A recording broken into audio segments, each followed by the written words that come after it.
Probably a lot of it was rebellion. Has a lot of influence on people and doing your own thing. It's no fun to be good.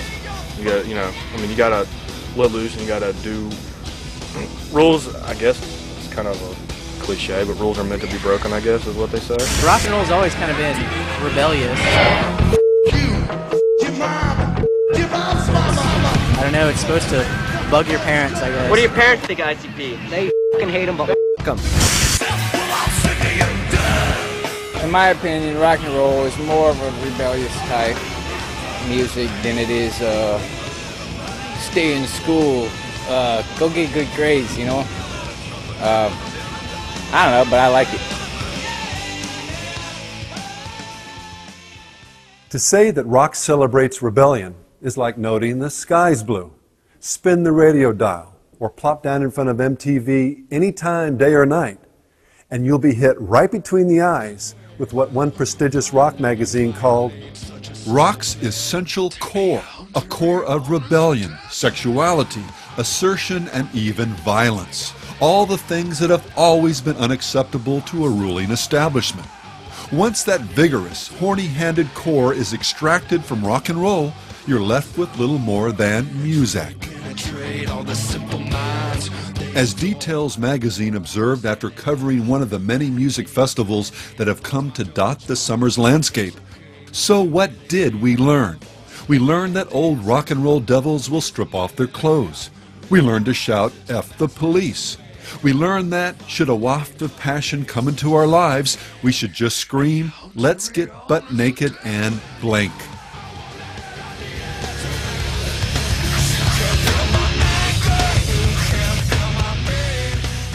There's no need or time to belabor the obvious. We all know, or should know, that the essence of rock and roll is rebellion. The only reason for rock to exist is to be a soundtrack for the movie of teenage angst and anger.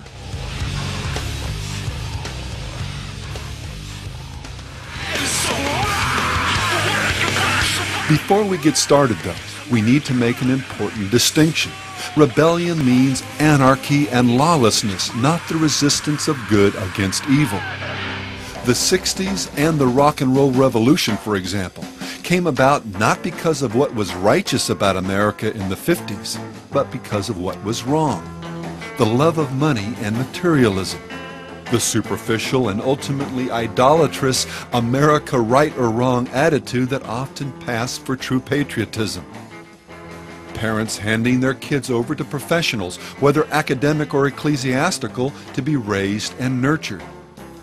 Platitudes and or silence instead of honest and vigorous discussion on key life issues like sex, politics, and religion. Entrenched sin in attitudes concerning race and equality. A war that was not fought publicly. Good boys can, but good girls don't attitudes about premarital sex.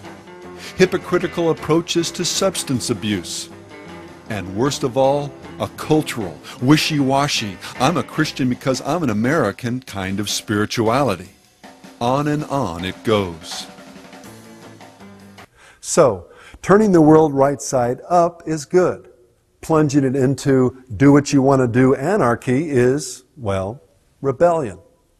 With that critical distinction made, let's now look at a few aspects of the rebellious spirit that did take hold in the 60s and what they mean for us today. Number 1, rebellion is evil. While all rebellion is serious, there's one specific type that especially tears at the fabric of divine order. Honor your father and your mother. To rebel against, to dishonor one's parents is so abominable that cursing or striking them, as well as other extreme forms of protracted rebellion against parental authority, was a capital offense in Old Testament Israel. Shut up, slut, you're causing too much chaos. Just bend over and take it like a slut, okay, ma? Oh, now he's raping his own mother, abusing a horse, snorting coke, and we gave him the Rolling Stone cover? And there's a million of us just like me, who cuss like me, who just don't give a f like me, who dress like me, walk, talk, and act like me. Hit her with a skateboard. Parents and their authority have become a primary target for the grotesque defiance that courses through the world of rock and roll.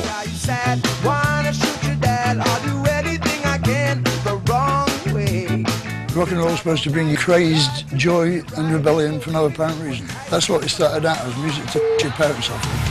And that's what rock and roll ought to be. Kids ought to come up and just hit you right in the face. I don't mean breaking noses, but I mean with what it is they have to say and dressing different so that adults are going, oh, God, yeah, that's it, you know. Make them throw up. If parents and mom and dad start to like Korn, that's when we become not cool. Rock and roll is attitudes. It's all the things that your parents told you don't do, you can do.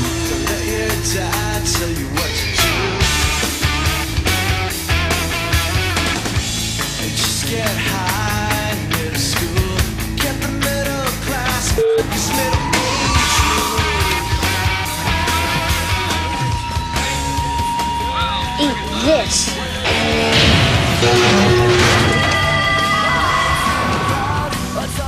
Green Day's Billy Joe Armstrong once advised an audience, when you go home, I want you to eat your parents.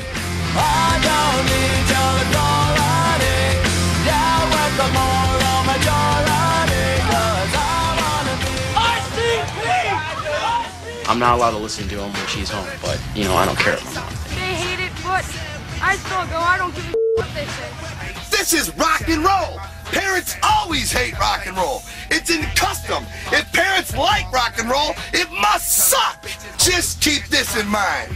They're playing our CDs when you're not home. They're playing my tapes in your own car. And I'm influencing your children. Just don't push your luck. At a Doors concert in Washington, D.C., Jim Morrison's mother, by all accounts a good and decent woman, came to see her son perform. His only acknowledgement was to stare at her as he sang the infamous words to the song, The End, Mother, I want to blank you.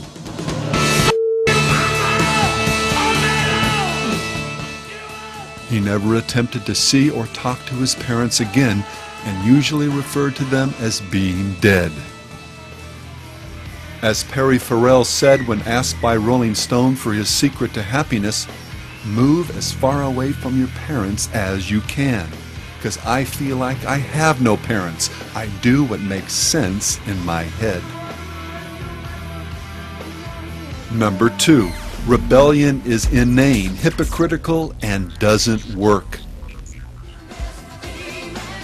Isn't it interesting how the rock and roll, do-your-own-thing lifestyle goes out the window when suddenly it's the rock star who's the parent? Madonna, for example, became a star largely through the medium of television and music videos, getting rich selling Sex and Rebellion to other people's children. Now she has 2 of her own. And guess what's one of the big rules that governs her household? You've got it. She can't watch TV, and She can't watch TV? No. This irony became even more painfully obvious in a feature Rolling Stone did on Ozzy Osbourne.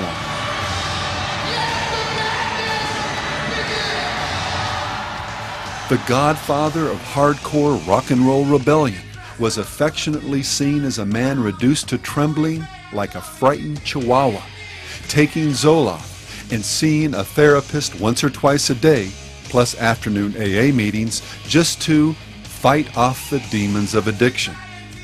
So much for rebellion as a lifestyle choice. And yet, perhaps it is his relationship with his children that is the most tragic and telling. Glaring down at his brood, Rolling Stone reported, he opens his mouth and says, "If you don't shut up, I'll... He goes silent. His kids look up at him. Well, yes, what will you do? And they start snickering and giggling. For indeed, what dad-like words can he say to them? What is he, Ozzy Osbourne, legendary drug-addled Prince of Darkness, the very founder of parent-freaking-out heavy metal music, going to do? Ozzy blinks a few times. Then, in a small voice, he says, "Well, try to be quiet, will you?" To the alert observer, these ironies can reach the height of absurdity. We see Everclear at Woodstock chanting the great rock and roll mantra. All right, we got one rule. There are no f***ing rules. Have a good time. And then just moments later, ordering people. Okay, you guys got to back up now. Everybody back up. Back up! I think I'll have you repeat it after me and get us all feeling f***ing good in here. So follow me, friends. We don't give a shit! We have bands like Metallica embracing the darkness of nihilism and moral relativism.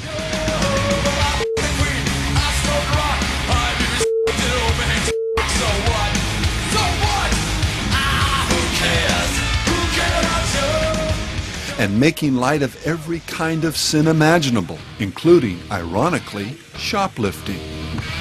And then getting worked up about people swapping their songs on Napster without paying them royalties. You know what? Maybe I won't.